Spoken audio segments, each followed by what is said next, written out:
we've been talking about like Assassin's Creed Red. We've been talking about Ghost of Tsushima. We've been talking about all these games.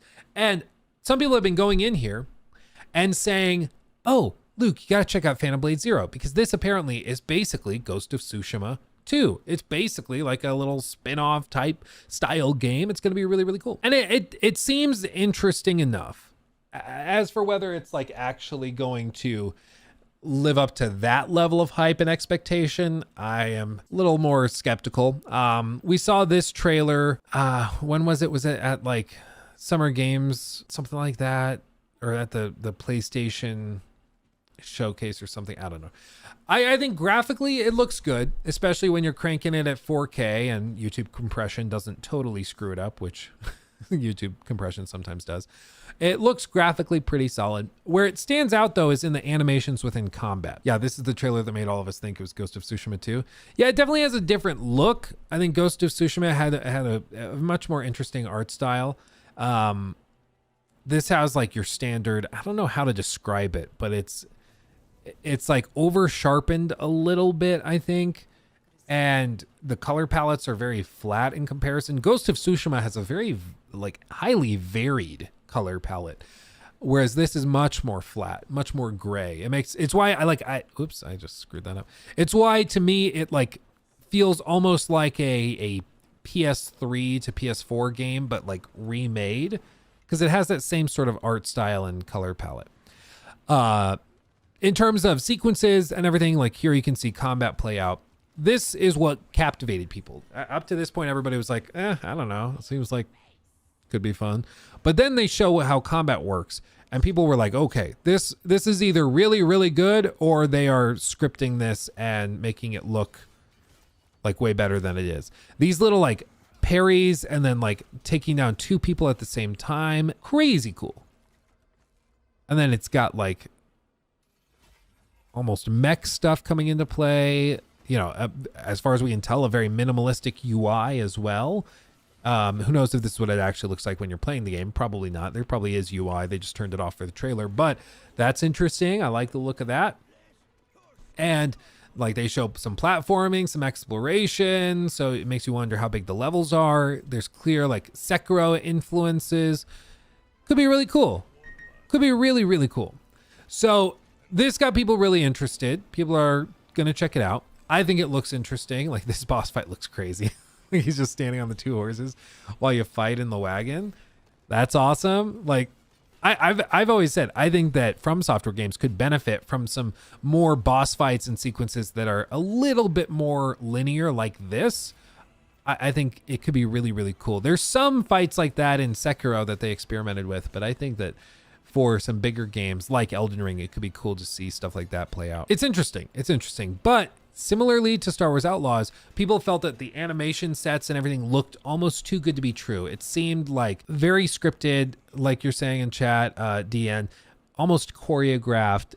Just parts of it seemed too good to be true. So people were cautiously optimistic, but time went by and eventually we saw more information come from the developers and some more explanations of how it worked specifically. So this is a little interview from IGN posted 2 months ago where they break down kind of how the game works and what it's comprised of.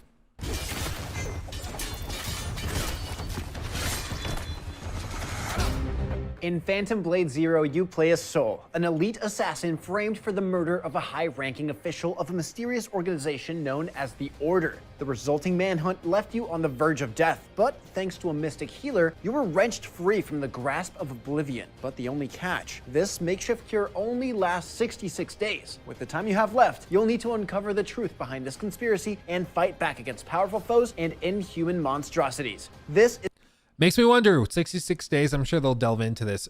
Does this have like an in-game counter and timer, kind of like Dead Rising? I don't, some people give games crap if they have in-game timers and stuff. I actually kind of like it. I'm not opposed to it. I think it can lead to interesting situations where like you're compelled to play quickly and to kind of have this sense of panic as you're playing through, and that can be really interesting. You can still give the player the option to just say screw it to the timer, and maybe you fail like a particular story ending or something, or you encourage people to do a subsequent run through where they can go do all the stuff they didn't do in the last playthrough. But I'm not opposed to it. I think it's fine. Is Phantom Blade Zero, and now IGN has an exclusive interview with the developer S-Game to learn more about the upcoming hack and slash RPG. Everyone wears a mask. You too. This is a real face.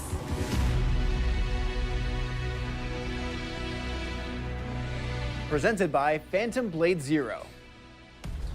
This is just an honest question because I don't know, but it feels like a lot of Japanese games, movies, stories, and stuff, they include in the English translations of the titles just like a random kind of number, and it doesn't really make sense in English why it's there, like Phantom Blade Zero or like Godzilla. Is it Godzilla -1 or something like that? Is there a reason for that? Is it something in Japanese that makes sense, but in English it doesn't really translate that smoothly? Like what is with that? You know, I don't know why it is. It's very common. Yeah, like Jujutsu Kaisen Zero. Yeah, I just don't understand what the purpose is. Like, is it just a language difference where like in Japanese it complements the name a little more, or it has a different context to make it make more sense? I don't know what the reason is.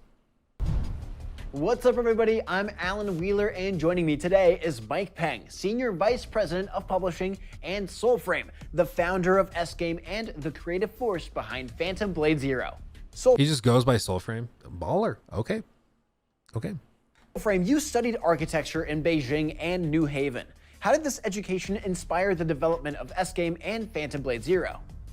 You know, architecture is not only about building houses. It almost taught me everything that I needed to build a complete game, from traditional drawings to animations, from 3D modelings to programming, and also engineering and even budgeting and project management. So when I began to develop my first indie game, I was this so-called one-man army to do almost everything by my own. Now, game development is a mysterious and coveted profession. How did you get your start, and how did S-Game come to be? I finished my first indie game before my graduation of college, and after that, I moved to the US for my graduate school. And then I tried to translate the game into English and put it on several indie game websites. In that way, I had the first group of fans outside of China.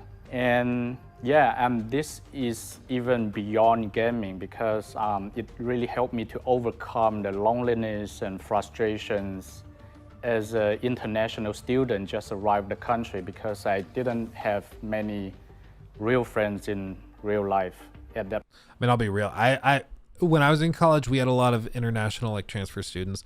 I always did feel for them because it's like you come, you don't really have the full grasp of the language yet, and the culture is very, very different. Let's just say coming from like a lot of these kids were extremely wealthy, so they're coming from like a very wealthy family in China, and then they come over and are like in the middle of the US in like, you know, the actual Midwest in Colorado, and you're trying to like figure out how to interact with all these weirdos that it's snowing outside, everybody's wearing t-shirts and stuff. It's just got to be weird. It's got to be weird. I've always felt for that because it does have to be very isolating and very lonely Moment. But it was tough in the very beginning. We had to face the reality. We had to make several free-to-play mobile games to survive. But I don't think this means we have given up on our dreams of making PC and console games. Actually, this year, I think it's a great opportunity for us to start the dream. The whole company, the whole team was so excited about the positive feedbacks that everyone gave us for the trailer we had. Well, the game is like the developers are Chinese, but the game itself is set in Japan, right? Am I just like totally wrong there? I thought that was the whole thing. I mean, maybe. I don't know. on PlayStation Show. But this is one thing that's actually interesting. So he says like we had to make some mobile games to get by before making what we really wanted to make. And this is something that we've always like brought up with like Crimson Desert. Crimson Desert looks really good as a game, but we've always been like, well, but the last game they made is like this massive MMO that's monetized to high holy hell. It's super toxic how it's priced out. And so everybody's kind of braced for Crimson Desert to be the same thing. But the possibility is maybe they did Crimson Desert because they kind of had to. And now that they make all this money, they can make the game they really want to make, which is Crimson Desert. Now they have like basically whatever money they want from Tencent and NetEase or whoever's, publishing for them, because they've made this fantastically successful game over here. So it's possible that some of these studios make these mobile games and these other projects, and then they finally get the chance to do what they really want to do and they hit it out of the park. Maybe Hogwarts Legacy is another example where they did like Disney Infinity and Cars 3 Driven to Win and all of these other games, and then they finally get to make the game they really want to do, and it ends up being fantastic. We can't thank enough to everyone who loved us, and I think there's no better way for us to show our passion and appreciation to everyone, but just go forward and make the game as good as possible. Now, earlier you mentioned loneliness and working by yourself, but you now work alongside a team of talented developers there at S-Game. Can you tell me what it's like to work alongside a group of developers in a shared space as opposed to by yourself? Yeah, I think I'm really lucky to work with some of the most talented developers in China. And I think it's a process of inspiring each other. And we work in mostly old school way. I really love the old days or the golden age of PlayStation 1 or PlayStation 2, when the great games are made based on pure creativities and motivations of developers. And I think the passion of gaming is the key in S-Game, and we want to share this passion to everyone. Now, for those that are unfamiliar, what is the Phantom Blade universe? Yeah, the Phantom. Can I just say also, this is like a really cool way to do meetings. Like, I don't know if you've ever seen like how a lot of these studios share stuff, but it's always really cool. Like they'll gather in maybe a theater, or they'll gather in like a huge conference room and they share it. They get all the like team leads or devs that worked on this particular system together and they show it off. And it's really, really cool to see like, a setup like this. It's just cool and interesting that, it's a very collaborative space. And this is a particularly pretty space. So I'm a little jealous. To everyone. Now, for those that are unfamiliar, what is the Phantom Blade universe? Yeah, the Phantom Blade universe is called Phantom World. It's basically a fantasy version of China. For the period of history, it's Ming Dynasty. It's more or less Ming Dynasty, namely 14th century to 16th century. Based on that, I blended in steampunk or cyberpunk and dark fantasy and horror movie and many other things. But apart from the obvious, I think the deeper meaning of Phantom World is about the Chinese wuxia model, which is once you are into this world, you have no way out. And it's blood in, blood out, and there's no exit other than death. But you will still have to fight for what you believe in and who you care about. But I think it makes the perfect background for a Chinese wuxia story, since the xia character in wuxia equals to the man and woman in Spider-Man, Batman, or Wonder Woman. But it has its own spirit. It's slightly different from superheroes and different from knights of West and samurais of Japan. It's someone who fight from the darkest and make hard decisions. Now, Phantom Blade Zero is billed as a rebirth of one of your first games, Rainblood. What's the difference? I feel bad for this guy. He's just sitting there. Like, let the poor bro talk. Just, he's being a champ, though. I was just wondering, like, he's just sitting there. They're all volunteers. No, I think they said that they work for S-Game, and S-Game is a company that made, like, mobile games before this. Isn't that, like, the whole point? Isn't that the whole thing? I thought he just said that. Between the two, and how does Phantom Blade Zero build on what came before? Yeah, of course. Rainblood is 2D turn-based, while Phantom Blade Zero is 3D powered by Unreal Engine 5. But apart from the difference, I tend to emphasize the similarity and coherency between the two. Since Phantom Blade Zero is not coming from nowhere, it's a spiritual rebirth of the original work. So the most difficult part is always go back to the original point and grasp the essence of the original work. That's why I usually lock myself in my office to review the scripts and drawings I did 15 years ago. It's a very interesting progress. It's like have a conversation with a younger self. I always ask myself what indeed was the story I was trying to tell and what would be the ideal gameplay I would go for without the limitations on those days. Are there any features added in Phantom Blade Zero that you would have liked to include in Rainblood? First is the story itself. So the whole thing is based off of this like 2D game that they built, and then he's like converting it into this 3D thing and like porting it over. Okay, it's interesting. Complete walkthrough of Rainblood is like 2 hours. which is like a fragment of a longer story, and it's obviously too short. And in Phantom Blade Zero, I wish to present the full story. Secondly, I think it'll be the combat, because for the limitations of the tools and my capacities, I had to go with turn-based, and I was developing Rainblood.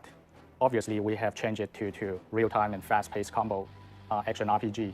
And in Phantom Blade Zero, we would like to develop that style into something we call Kung Fu Punk. It's a complete way to present the style I wish I can do in Rainblood. Kung Fu Now tell me more Punk? about Kung Fu Punk and its origins in wuxia. Okay, let's say the real Chinese culture and the Chinese history is the basement. It's level 1. Let's call it level 1.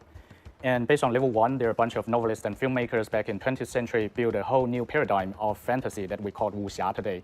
Wuxia it's not a reality, it's a fantasy, but it's a fantasy different from swords and dragons, different from magic or science fiction. It has its own unique style and aesthetics, like the swords masters flying upon the bamboo forest in Crouching Tiger and Hidden Dragon. And what we're trying to do is to build a level 3 based on level 2. We keep the core idea of wuxia, but we blended in the elements inspired us. And I mean, I feel like with so much of this, it's almost like one of those interviews with Kojima where it's assumed that like he's the expert and that this is like a revelation of some fantastic like techniques and stuff, but I'm still very iffy on whether the combat is actually like real. As far as I know, I've never heard of S game before. I don't know what any of this is. Like, I feel like there needs to be more convincing that this is in fact cool, not just like stating flatly that it is, you know? I don't think it's a foregone conclusion. The trailer shown at the PlayStation Showcase features combat that seamlessly pivots to stealth when Soul is attacked by the flail-wielding enemy. Then Soul launches into the air to take his foe head-on. Is that how all combat encounters play out? What sort of playstyles does Phantom Blade Zero I mean, you're saying he seamlessly transitions to stealth. He got behind cover. Does that mean that like GTA 4 and 5 are doing the same thing? Or that like Gears of War has a seamless stealth and combat because you can get behind cover? I don't understand that. This seems like a marketing line that they were paid to say. flail-wielding enemy? Then Soul launches into the air to take his foe head-on. Is that how all combat encounters play out? What sort of playstyles does Phantom Blade Zero encourage? okay, we don't encourage players to go for certain playstyle because we have multiple styles that player can choose from. There are assassinations and combos and making use of the environment and such. But the scenario you're mentioning about is a core idea or a core system of our combat system, which also reflects the main principle of Chinese Kung Fu or martial arts, which is making use of the environment or any other available resources to fight. I'm not sure if you heard a well-known joke. Don't fight Jackie Chan in the supermarket because you are not going to win, because he has so many things to make use of. Now you talked a little bit about weapons. What I have not heard that joke. I'm sorry. It just didn't quite land, but it is funny.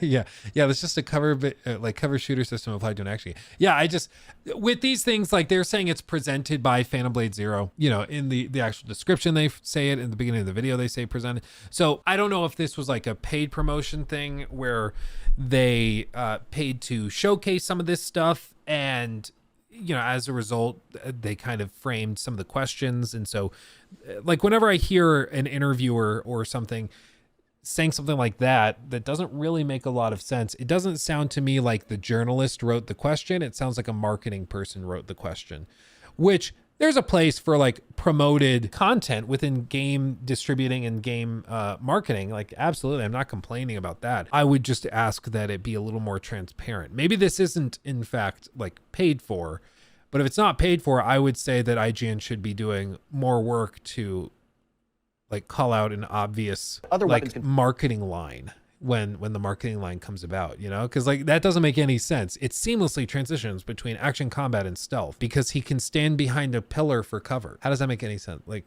I don't see how that's novel or like really unique or interesting. Okay, there's multiple weapons. Okay, players use in Phantom Blade Zero?